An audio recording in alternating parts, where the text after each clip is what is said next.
So a bunny, a frog, and a rat walk into a bar, and the bartender says, "It must be time for Bloomburrow spoilers." Hello everyone, it's Seth, probably better known as Saffron Olive, and it's time for another daily dose of Bloomburrow spoilers, and we have a big one today. There's been a ton of cards previewed in the last 24 hours, some really cool stuff for Standard, maybe even for Modern, and definitely for Commander, which means we should probably jump right into it, start talking sweet new Bloomburrow cards, because it's gonna be a long one. Before we do, a couple of quick reminders. First, if you need any of these cards, you can pre-order them from our sponsor Cardcative over at cardcative.com/MTGGoldfish. Second, to keep up on all the latest spoilers throughout the day, you should head on over to MTGpreviews.com.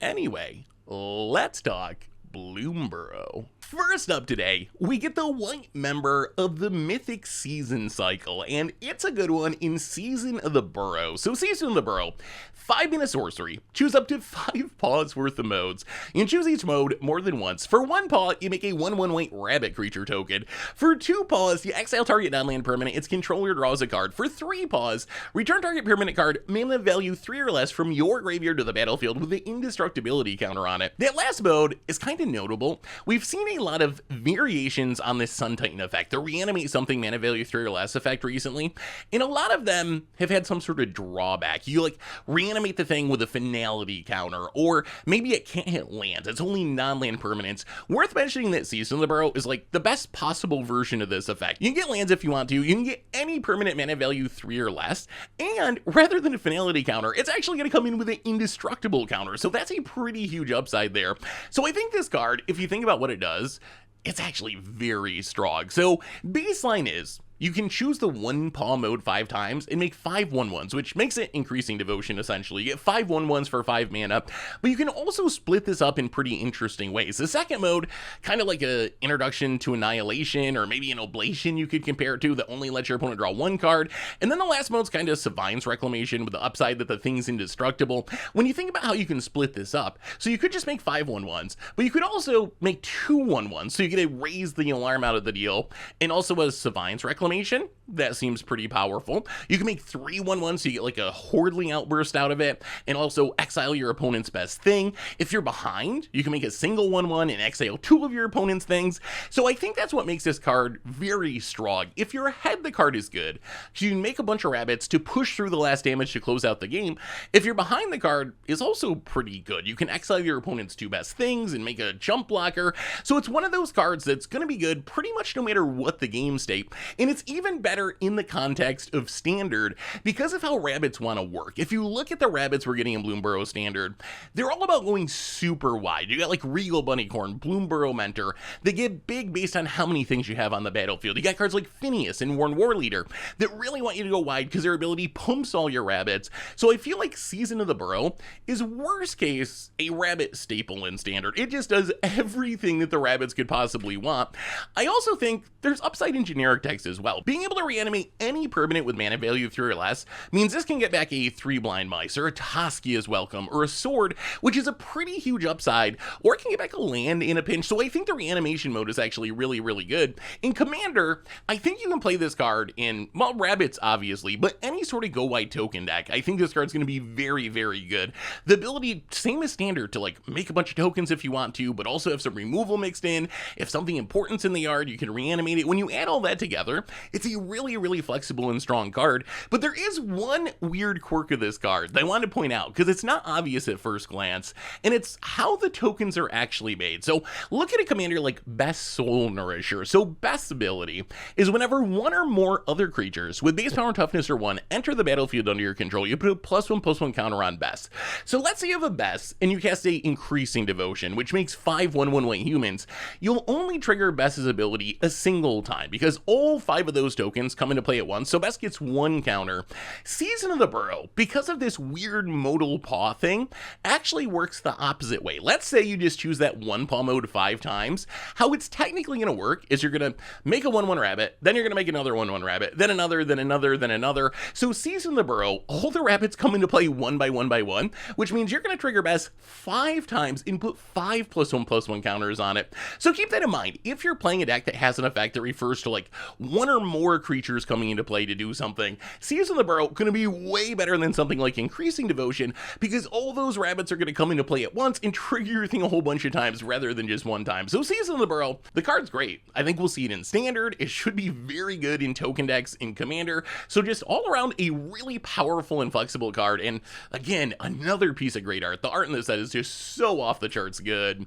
We also got a new mythic Weasel. A Weasel Mercenary in the Infamous Cruelclaw. So a 3-mana Rakdos 3/3 with Menace. It says when it deals combat damage to a player, exile cards from the top of your library until you exile a non-land card. You may cast that card by discarding a card rather than paying its mana cost. That is a incredibly explosive and flashy ability. If you think about what this card is, it's kind of literally got Key to the Vault built into it, except you gotta discard a card, but still, it's essentially Key to the Vault built into a 3-mana 3/3 Menace. Kind of compares to like Nashi, but a way better version. Nashi turns out was really hard to use. It just gets chump block all the time and you gotta spend a life.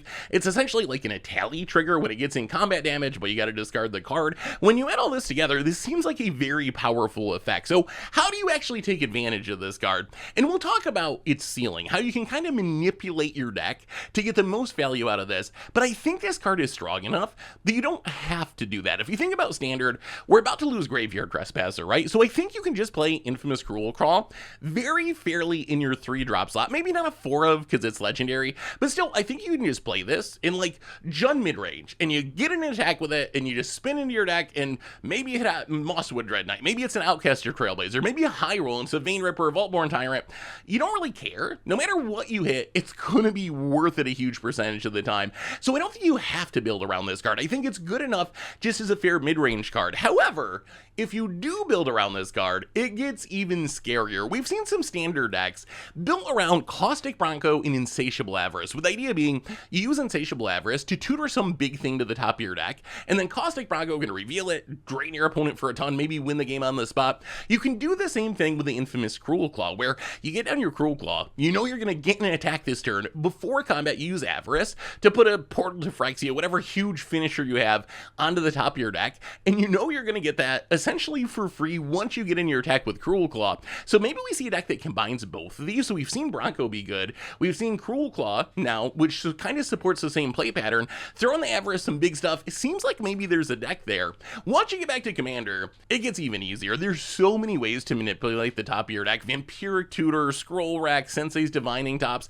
In a lot of ways, this reminds me of Rakdos Yoriko. It's not as strong as Yoriko because you don't have Commander Ninjutsu or any of that stuff, but the way you're going to play this, I think, is going to be very similar, where you play your Commander, you use these effects to tutor whatever big ridiculous thing to the top of your deck, you get in a hit with it, you get that big huge thing for free. So I think it's actually a really, really strong Commander, maybe a scarily strong Commander, because the way you're going to build this is just overload your deck along with the ways to manipulate the top of your deck with these huge Eldrazi or Ugins or Rise of the Dark Realm, Shieldreds, whatever just massive stuff you want to put into play. I will say the other way you could build this is like a Madness Commander, although I think it's actually like pretty jank as a Madness Commander. I think if you're going to play Madness, you might as well just play Anj Falconwrath or whatever, because you're only discarding one card with Infamous Cruelclaw, and it's only when you get in combat damage. Although I guess you could throw in some like light reanimation synergies, right? Maybe you draw your Shieldred or something, so you pitch it to the Cruelclaw, get it in the graveyard, and then reanimate it. So I think maybe that's the direction to go. The one thing I will say about this card is in Commander, I think it might almost be too scary for its own good. So one thing I've learned about Magic players is we have the fear of the unknown. We see this with morphs all the time, right? Someone plays a morph face down, and the rest of the table goes out of their way to try to kill it, even though it's just a 2/2 and it's probably a Willbender that's pretty useless. But people are going to go out of their way to try to kill it just because it could be something scary. And that's how Infamous Cruelclaw plays, right? Even if you tell the table, oh, I didn't build around it, don't worry, I'm not playing any top deck manipulation, or I'm playing it fairly, I'm a Weasel tribal deck or whatever, people are going to be like, oh man, if they get in one attack with this, they're probably going to play some huge thing for free and just win the game. So I think if you play this, expect it to die a ton, or expect yourself to die. That's the other option, right? Is just player removal. So I think the ability, just the way that it works, is going to be so scary for the rest of the people at the table. It's actually going to be kind of hard to use in Commander. So if you do build this, I would say expect to be arch enemy and go out of your way to make sure you have a bunch of ways to protect Cruelclaw, because otherwise it's just going to keep dying and you're going to end up very, very sad. But Cruelclaw, very solid card. I think it can see standard play fairly or in that Caustic Bronco combo deck. And in Commander, the card's like Rakdos Yuriko, essentially. Not as strong as Yuriko, you don't get the Commander Ninjutsu, but still, it's kind of similar to Rakdos Yuriko. And Yuriko's really busted, so I think this card probably going to be pretty busted too. We also got, speaking of rat legends, Wick the Whorled Mind. So a 4-mana 2/4 legendary rat warlock.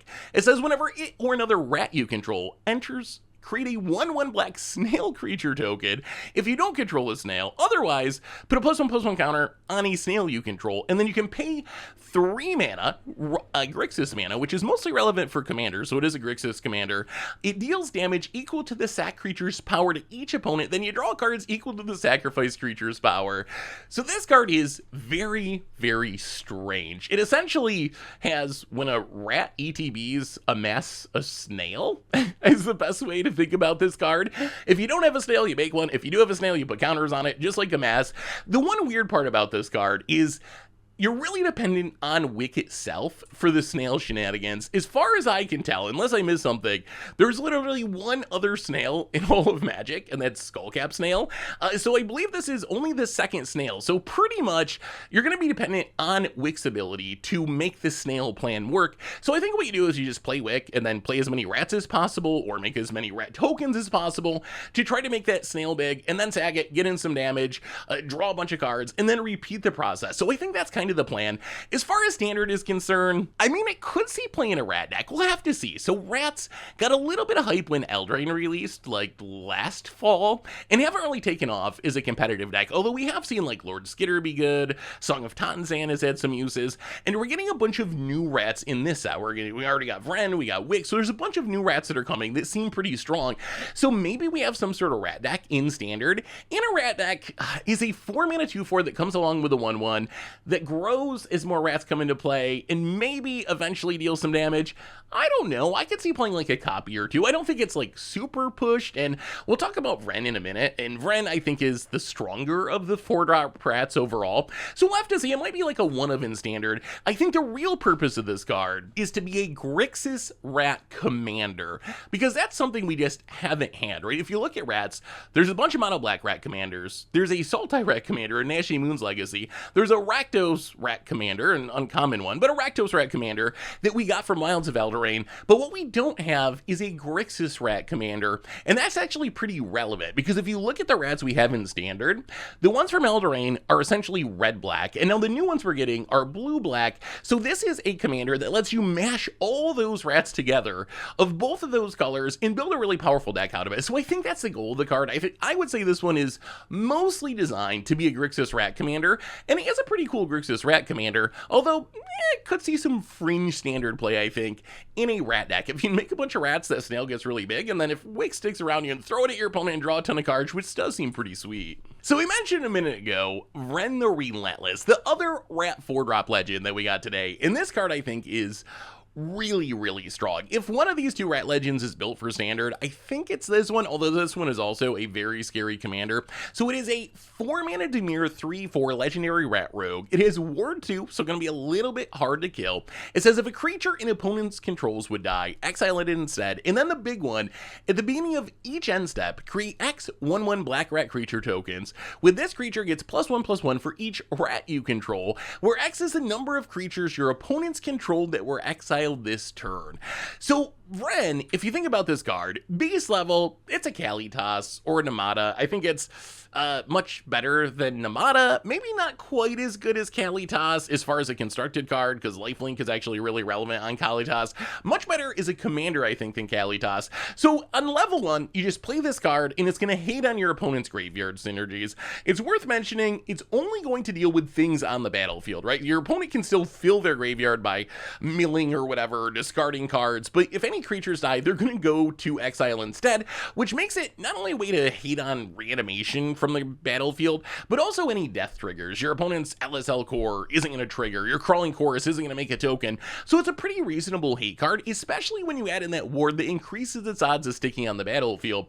But the real power of this card is that last mode of making rats. Those rat tokens are incredibly scary, since they essentially have like the Relentless rat text or whatever, where they're getting big for each rat you control. So if you can make 2 creatures go to exile, you're going to get 2 rats that are each going to be 2/2s, but actually they'll be 3/3s because Vren's on the battlefield. If you have a bunch of creatures die and go to exile, you're going to make a massive board. It is not unrealistic for this to be making 10 power, 20 power in 1 turn cycle. It can make a really, really big board really, really fast. So as far as standard is concerned, this could be a rat card. Like, we do have a lot of rat pieces now. When you add in like Wilds of Eldraine rats with Kermonics going all the way back to Phyrexia, Gnawing Vermin, there are a lot of pieces to build a deck that's really all rats. In an all rat deck, Vren's ability gets even better, right? Because you're going to have these extra rats on the battlefield. Rats are pretty good with going wide. So that means every creature that you make with Vren is going to be like a 5/5 or a 10/10, which is kind of ridiculous.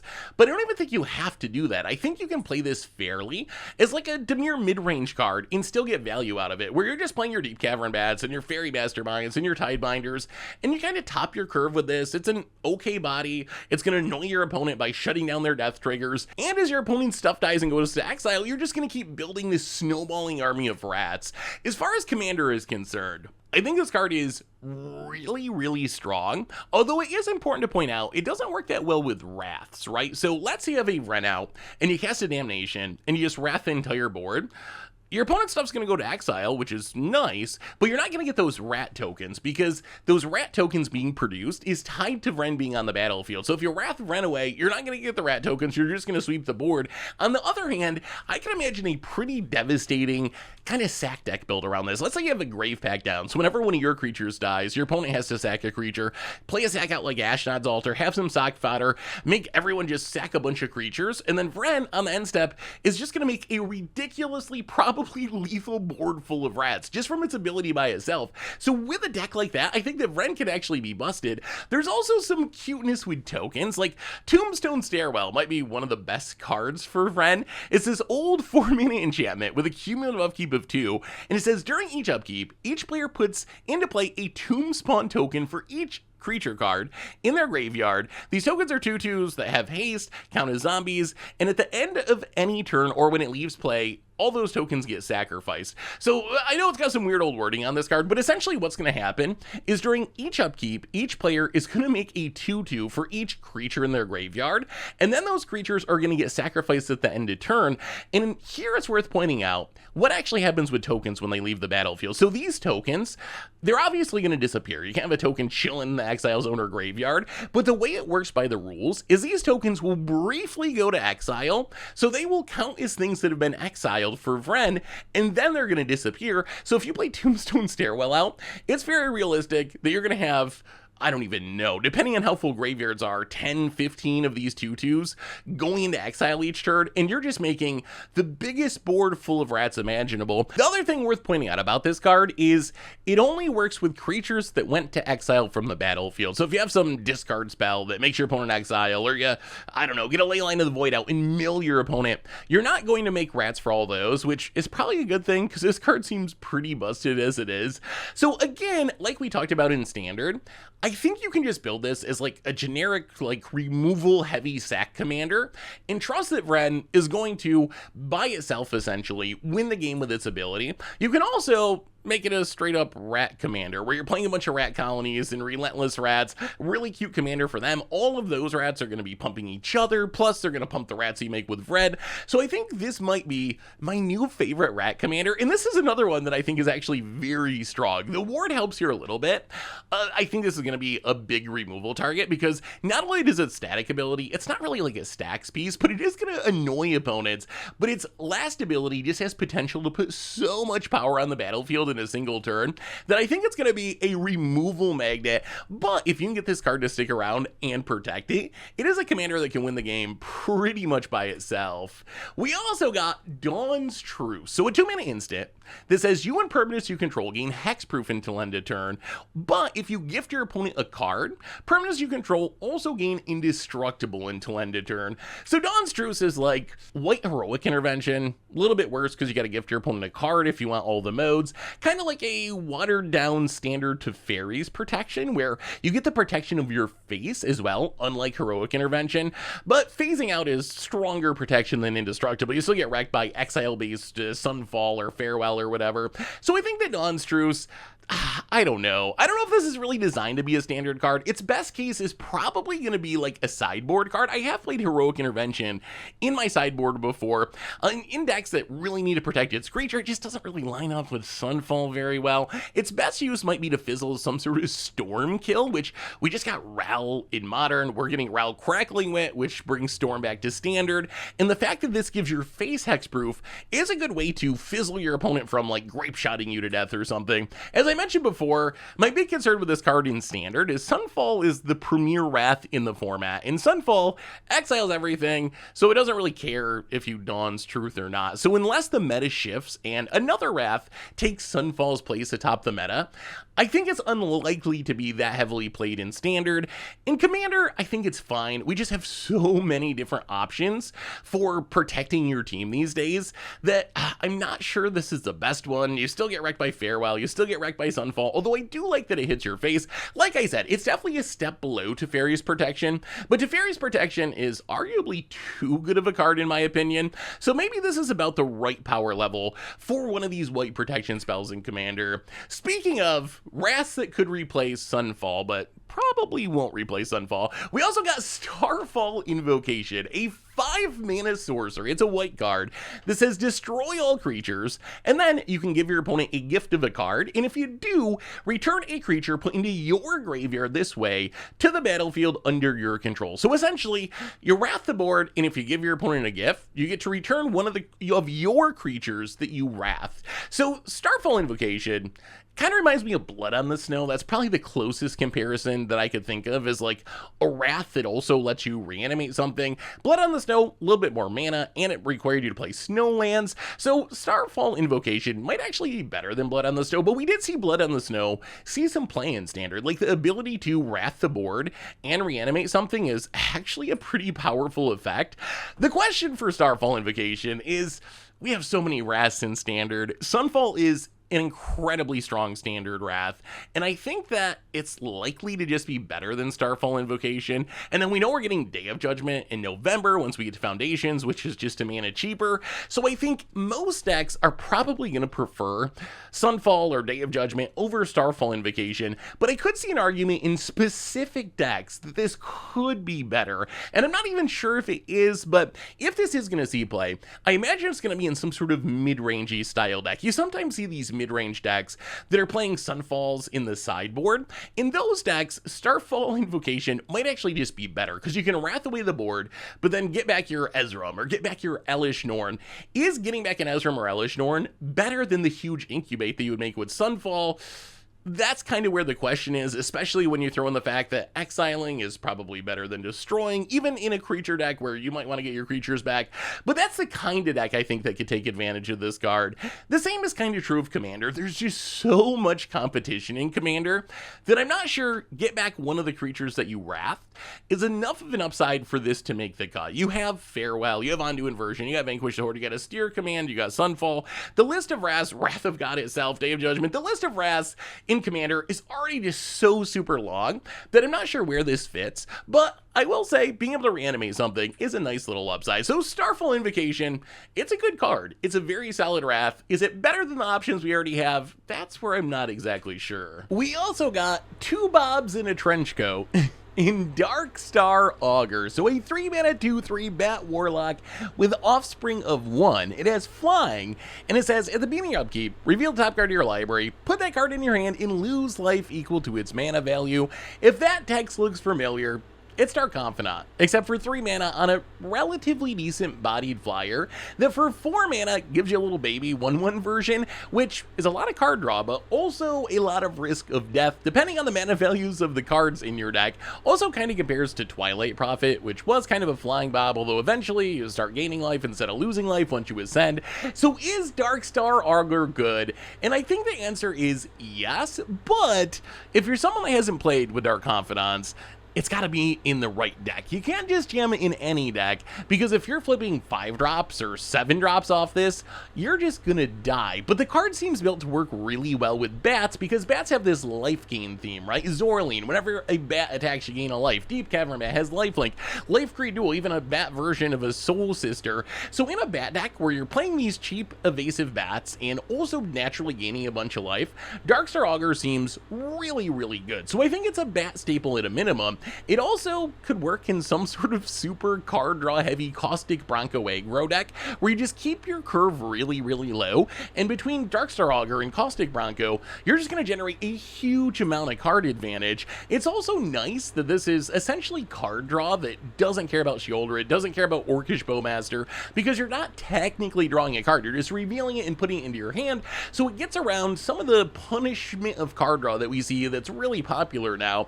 As far as Standard is concerned, outside of bats, I think it's just got to be super aggro deck. Like, if you're playing this card, you probably want it to be the top end of your curve. Maybe you can sneak in some 4 drops, but that's about it. You really can't go much higher than that. But maybe there's a deck that just floods the board with as many powerful black 1-drops as possible, and then tries to play this as the top end of the curve to refuel and get a little bit more action to close out the game. So I think the card's actually very, very powerful.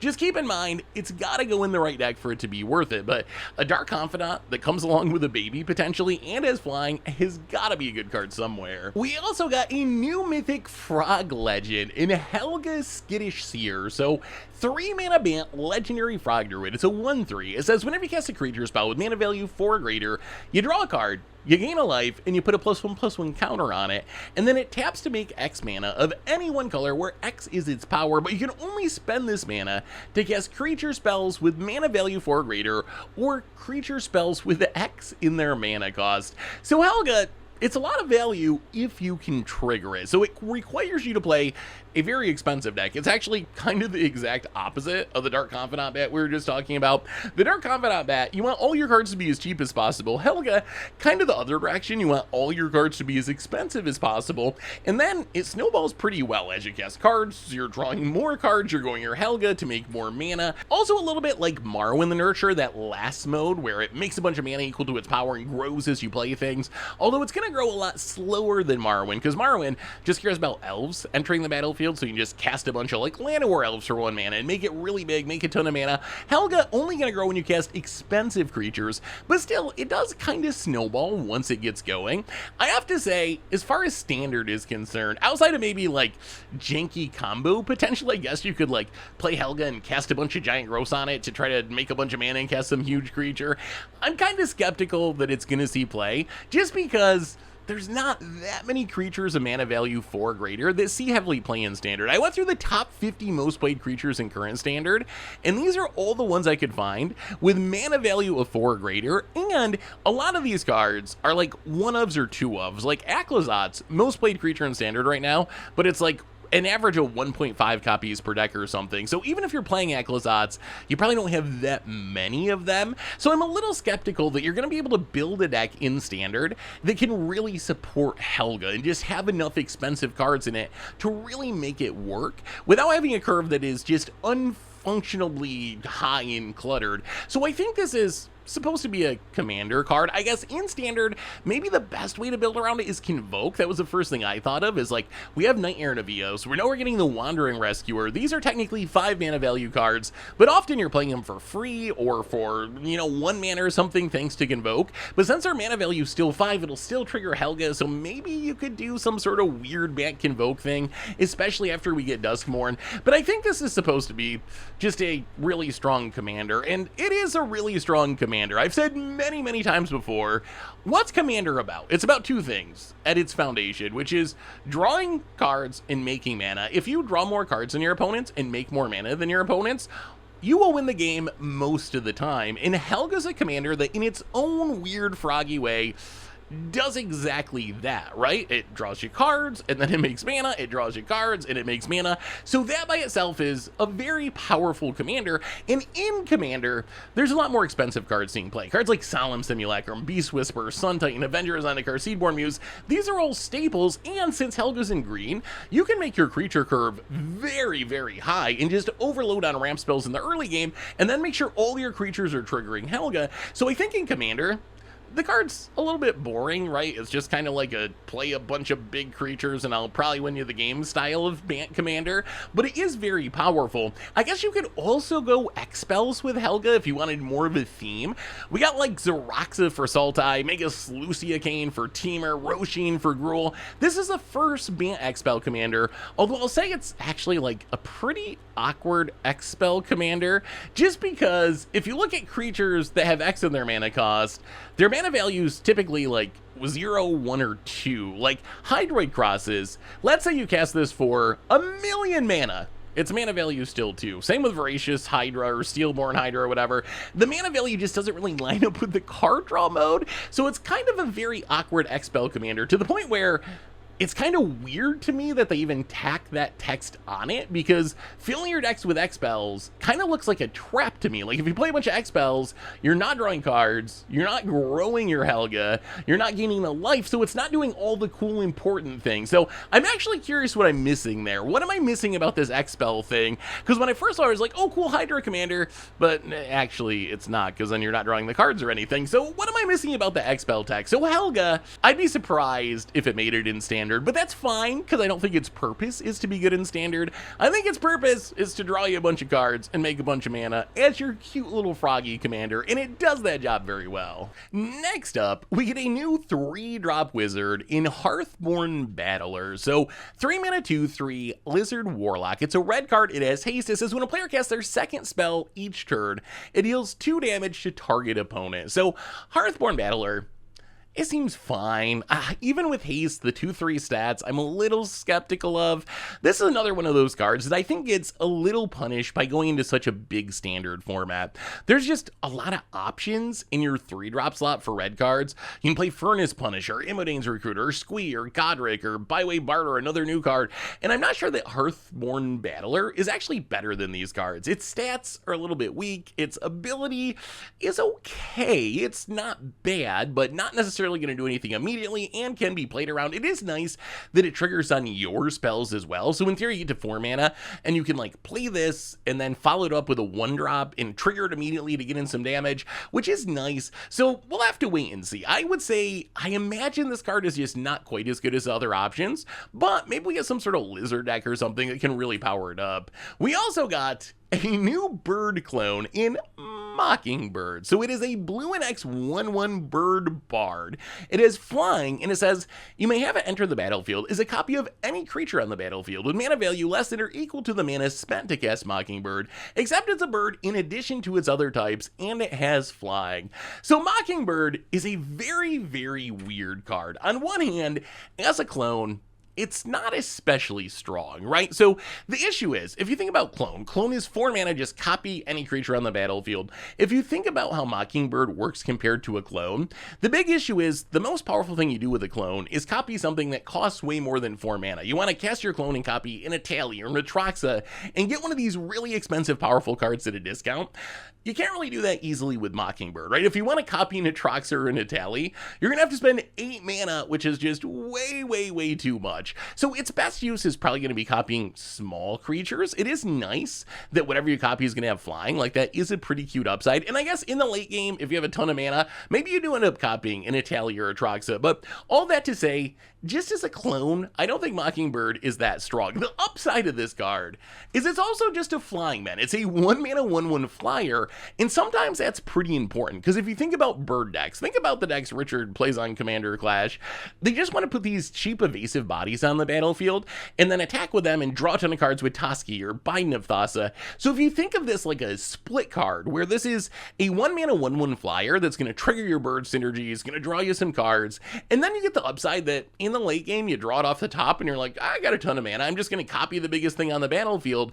I think that's actually a pretty powerful effect. So if you're a deck that doesn't mind playing a 1-mana 1/1 flying bird, then I think this card is actually great, right? Because that's kind of the baseline. So if you want the 1-mana 1/1 flyer anyway, then this card is just pure upside. But if your game plan is, I want to be copying a Troxer or something, and that's the primary goal, then you're probably going to use another clone in its place. We also got, speaking of red 3-drops, another one, a Raccoon Rogue in Byway Barterer. So a 3-mana 3/3 with Menace. It says when you expend 4, you may discard your hand. If you do, draw 2 cards. So Byway Barterer seems like a really strong card if you can make it work at the top end of your aggro curve. So this is one of those cards that I think probably just better than Hearthborn Battler, one of the cards that might keep it from seeing play. But imagine you're playing some sort of red aggro deck. We've already seen 3-mana 3/3s with Menace, like Rampaging Ferocodon, Furnace Punisher, be playable constructed cards, assuming your ability is good enough. And I think Byway Barterer's ability in an aggro deck is actually pretty strong. I'm imagining you're playing this as like your top end in some sort of mono red deck, and you pretty much dump your hand, and once your hand's almost empty, you hopefully cast 4 mana value worth of cards, and then refuel a little bit by drawing 2 cards. The question I have is, if you're an aggro deck, maybe it's actually hard to expend 4. Like, are you actually going to be able to spend 4 mana value worth of spells when you want to trigger this? It might be a little trickier to use than it looks, but still, the ability to refuel in your aggro deck is pretty powerful. Also worth mentioning, one of the tricks of this card, I think, is going to be playing it on turn 4 alongside a 1-mana play. Kind of the dream scenario for Byway Barterer is you get to 4 mana, you only have a couple cards left in your hand, you play the Barter, and then you immediately follow it up with a Shock or a Swift Spear, a Monstrous Rage on something. That'll be your 4th mana for the turn, right? That's spent on a spell because you spent 3 on Barter and now 1 on something else. So you'll immediately trigger the Barter and be able to draw a couple cards by discarding your hand. So I think there are ways that you can make this work. Very intrigued by this card. If it's easy enough to trigger, I think it could be very powerful because its stats are good enough to actually see play, just as kind of like a baseline thing. But I do wonder, in the aggro decks that could want it, maybe spending 4 mana in a single turn on spells might be a little trickier than it looks. We also got a super wonky new frog 1-drop in Mistbreath Elder, and this card is weird. So it's a 1-mana 2/2 frog warrior. It's a green card. It says, at the beginning of your upkeep, return another target creature you control to its owner's hands. If you do, put a +1/+1 counter on Mistbreath Elder. Otherwise, you may return Mistbreath Elder to its owner's hand.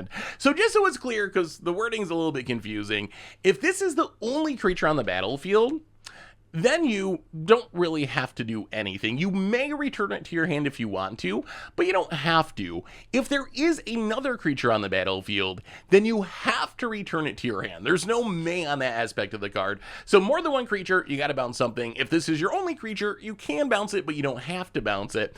So I have seen very mixed reviews on this card. I've seen some people being, this is a 1-mana 2/2 with no downside. This card is incredibly broken. This is a Goblin Guide. This is insane.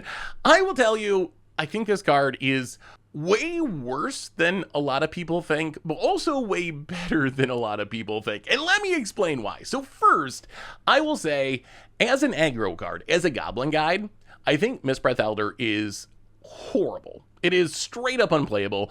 If you're an aggro deck, you don't want to be bouncing your things back to your hand every turn. You want them on the battlefield to be attacking. It actually reminds me of Wayward Guide Beast. Remember when this was spoiled back in Zendikar Rising, and a lot of people were really hyped and like, oh my god, 1-mana 2/2 Trample Haste, this card's absurd. And then it turned out that bouncing a land back to your hand actually really punishing, so no one could actually play Wayward Guide Beast. I think Mistbreath Elder is essentially the same in an aggro deck. You just can't afford to play this in a deck that's trying to curve out and deal a bunch of damage and be bouncing your Slick Shot back to your hand every turn, bouncing your Godric back to your hand every turn. It's just too much mana to keep replaying those cards. So as an aggro card, it's really bad. I know its stats make people think aggro. When you see 1-mana 2/2, you think, wow, aggro, but that's not what this card is. This is a frog card, a bounce card, a Panharmonicon card, and I think this is where the card is way better than people realize. As an aggro card, it's way worse.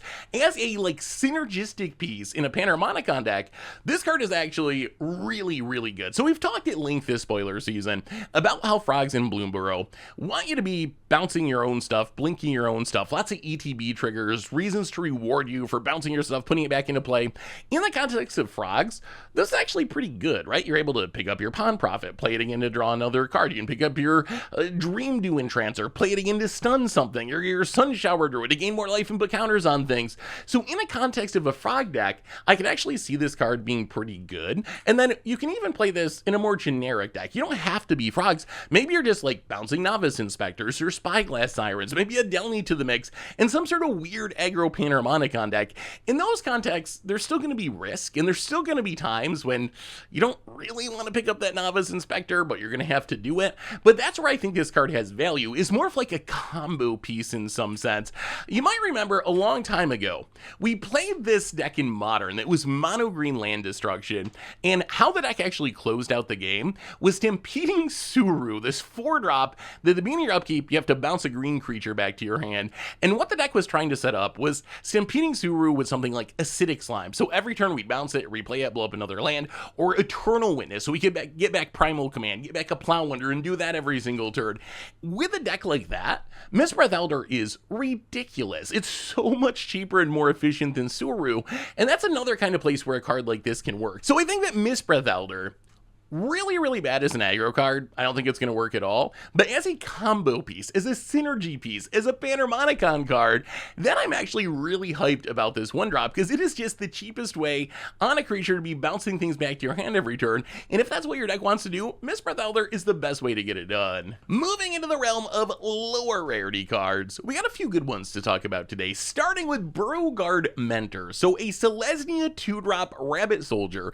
It's a star with trample, and its power and toughness is equal to the number of creatures you control. So obviously, by itself, it's a 1/1, but if you have a big board of creatures, this card gets really, really big, and I think this card is notable because I think it's the best version of this effect. We've seen in the past Scion of the Wild, Wayfaring Temple, I guess the token that Voice of Resurgent makes, other creatures that cost more mana or have to die first to actually make the token that do a similar thing. So Burrowguard Mentor is not only the cheapest version of this effect, well, minus another card we're going to talk about in just a second, but it's the cheapest version of the effect, but it also has a huge upside of having trample. So one of the problems with a Scion of the Wild is you go super wide, you make it huge, but your opponent just like chumps it with the Novice Inspector every turn. That's not going to happen with Burrowguard Mentor because of trample. So I think that this card is probably a rabbit staple. The other card that is kind of similar is Regal Bunnycorn. Tech's not exactly the same, but essentially does the same thing, doesn't get trample though. And I think that these two cards might make rabbits playable. We've talked before about how rabbits are just so good at going wide. That's their thing, right? Is making these rabbit tokens. And I think that in a deck that's really good at making a bunch of rabbit tokens, Burrowguard Mentor, Regal Bunnycorn are going to be the cards that just come down and close out the game. These are going to be like 2-mana 10/10 tramplers. Of course, there's also going to be games where you get Sunfalled and don't do anything, but if your stuff sticks around, these cards can get so big they can win the game super, super quickly. So I think Burrowguard Mentor, very playable uncommon thanks to trample and just being 2 mana. We also got Coruscation Mage. So a 2-mana 2/2 Wizard Otter.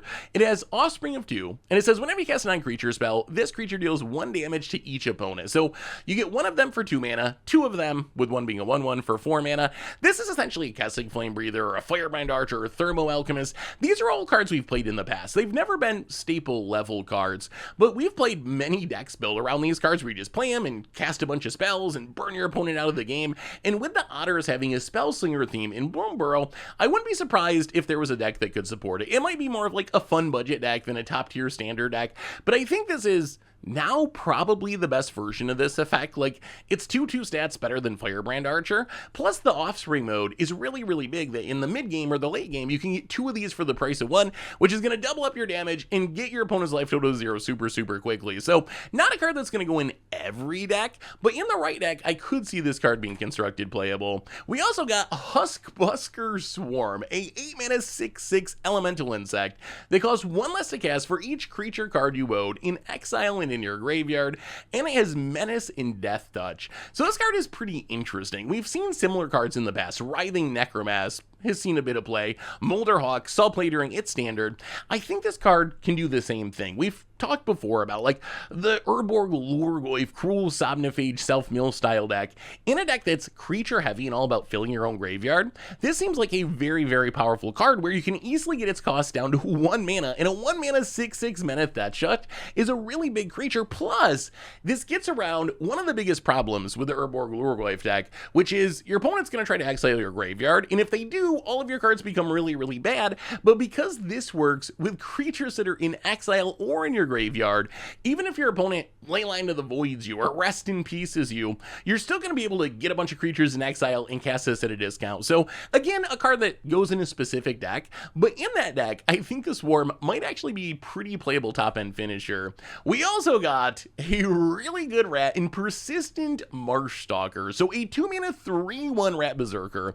It gets +1/+0 for each other rat you control. So potentially really big in a deck with a bunch of rats, and then it has Threshold. So if there are 7 or more cards in your graveyard, whenever you attack with 1 or more rats, you can pay 3 mana, return it from your graveyard to the battlefield tapped and attacking. So this is a above the curve creature that in a deck full of rats is going to get really, really big. And then if it dies, you can just keep putting it back in the battlefield, essentially with haste, smashing in for a ton of damage with your opponent. So I think if we see some sort of rat deck, some Vren deck that's going super wide with rats, I wouldn't be surprised if Persistent Marshstalker was actually like kind of a staple 2-drop in the deck, just as a way to deal a ton of damage, and worst case it dies, is going to come back into play anyway. We also got a new class enchantment that I'm really hyped for in Bandit's Talent. So 2 mana enchantment, it's a black card. It says when it enters, each opponent discards 2 cards, unless they discard a non-land card. You can, for 1 mana, level it up to level 2, which is the beginning of each opponent's upkeep. If that player has 1 or fewer cards in hand, they lose 2 life. And then level 3 for 4 mana is at the beginning of your draw step. Draw an additional card for each opponent who has 1 or fewer cards in hand. So if you think about what this card is, it's essentially like a bad Wrenchmind. I guess maybe a Tiny Bones joins up, but slightly better. Like, so with the discard mode, the first mode, it essentially keeps your opponent from just discarding a useless land. If your opponent's going to discard a useless land, they're going to have to discard another card anyway. So it kind of forces your opponent to discard a non-land card. Not super strong, like pretty bad discard, right? Because most of the time your opponent's just going to discard their worst non-land card, but still, it gets a card out of your opponent's hand. And then once you level it up to level 2, it's kind of a mini Shrieking Affliction, where as long as you get your opponent low on cards, they're going to be taking 2 damage each turn, and then once you get an opponent low on cards, you can level it up again and get a Painless Phyrexian Arena where you're drawing an extra card each turn, assuming you can keep your opponent low on cards, which is really important to the decks that would want this. If you think about the decks that would want this, it's like an 8-rack style card, right? It does whatever 8-rack wants, which is makes your opponent discard, punishes your opponent for being empty-handed, and then eventually draws you extra cards, which is actually really key, because the downside of playing 8-rack or a discard deck is once your opponent's empty-handed, your discard effects essentially become useless because there's nothing to make your opponent discard. So being able to draw extra cards is going to make it less painful to have a deck full of Duresses and Thoughtseizes and discard effects once you do your job and get your opponent empty-handed. So I don't know if this makes it in modern 8-rack. It is 2 mana instead of 1. To get the rack mode, you need to level it up for another mana, so it's going to be 3 total mana, which is kind of a lot. So we'll have to wait and see if it actually works in modern 8-rack, but I think worst case, we finally have a reason to build like standard 8-rack. So I'm very excited to try building a standard version 8-rack with Bandit's Talent at its core. Also, I think it could be worth it in Waste Not and Pioneer. We've seen Waste Not at various times be as good as tier 1 in Pioneer, and this seems to fit nicely into it. It does exactly what you want by making your opponent discard and then generating a bunch of value for having your opponent low on cards. So I think that Bandit's Talent actually a very exciting card. We don't get rack effects very often, and this might not be the best rack effect, but it's been a long time since we've had one in Standard and a new one in Pioneer. So for those formats in specific, really hyped to try building around it. We also got Splash Portal, which is kind of an interesting blink effect. So 1 mana sorcery, exile a creature you control, return to the battlefield under its owner's control. If you control a bird, a frog, an otter, or a rat, you get to draw a card. So this is a card that has one big drawback, which is it's a sorcery, and the good versions of this effect are an instant, like Ephemerate or Essence Flux. Being a sorcery means this only does half of its job. If you play a card like Ephemerate, part of its job is reusing your ETB triggers, but the other part of its job is protecting your stuff from your opponent's targeted removal. Splash Portal fine for blinking your own creatures for value, not fine at protecting your stuff from removal. So I think if this card is going to see play, you're going to have to be drawing a card with it, so you're going to have birds or frogs or otters or rats. The good news is, we've seen frogs be all about these ETB triggers, self-bouncing and blinking, so in a frog deck, maybe even as a sorcery it could see play. Maybe it's just like a limited card for frogs, but if you really squint, I could see an argument for constructed frogs wanting it as well. We also got Into the Flood Maw, which might not look like much, although the art actually is super cool. The art on all these cards are super cool. But I think this card might actually be modern playable in a very niche situation. So it's a 1 blue mana instant. This says return target creature an opponent controls to its owner's hand, but you can gift your opponent a tapped 1/1 blue fish creature token. If you do, instead return target non-land permanent an opponent controls to its owner's hand. So why would I think this card could see modern play?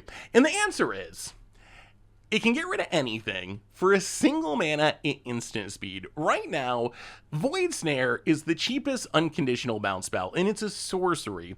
I think that Into the Flood Maw, for the decks that might want this, is just a better version of this effect. Why would you want a card like this? And the answer is, you're a combo deck that needs to get rid of a hate piece and win the game. So your opponent plays a Trinisphere, a Damping Sphere, Rest in Peace, and you're trying to like storm off or whatever. Into the Flood Maw, if you gift the opponent the fish, can get rid of any of those things for a single mana instant speed, which is very, very powerful. So you cast on your opponent's end step, you bounce a thing, you untap, you combo off and win the game. The downside of the card, giving your opponent a 1/1, doesn't really exist in a combo deck, because if you're planning on just bouncing the hate piece and winning the game anyway, the 1/1 fish isn't going to change that equation at all. So I think that Into the Flood Maw, definitely not a staple, but if you're a combo deck that needs to get rid of a wide variety of hate pieces, this is a reasonable catch-all effect that you can play in your sideboard for a single mana, bounce whatever you need to, and then just do your thing and win the game. Finally today, got a bunch of draft chaff, stuff that actually even the uncommons and commons in the set are pretty good, stuff that I don't think's really going to make it in Constructed though, but you can check them all out over on MTGPreviews.com. Anyway, that brings us to the end of our daily Bloomburrow spoilers for today, and I gotta say, this set just keeps getting better and better. Like, I love this set so incredibly much. The art's so good, the flavor's good. I saw someone say this is the most magic-y magic set that Wizards has made in a long time, and I think that's actually true. It just feels very magical and whimsical, which is something that I think has kind of been missing from a lot of Magic sets recently, as we've jumped to, like, you know, cowboy hats, to detective hats, to Doctor Who, to, like, these universes beyond planes. This just feels so whimsical and magical that I can't help but love this set. But I want to know what you think as we reach the end of week 1 of spoiler season. What card from today are you most hyped about? What's your hype level for the set overall? What are you building? What do you think? And let me know in the comments. Thanks for watching, everyone. I hope you enjoyed it. And I'll be back tomorrow with even more Bloomburrow spoilers. So until then, have an amazing day, and I will talk to you soon. Looking for even more magic? We can find yesterday's spoiler video here, or maybe the Against the Odds, where we made literally infinite lands in Timeless.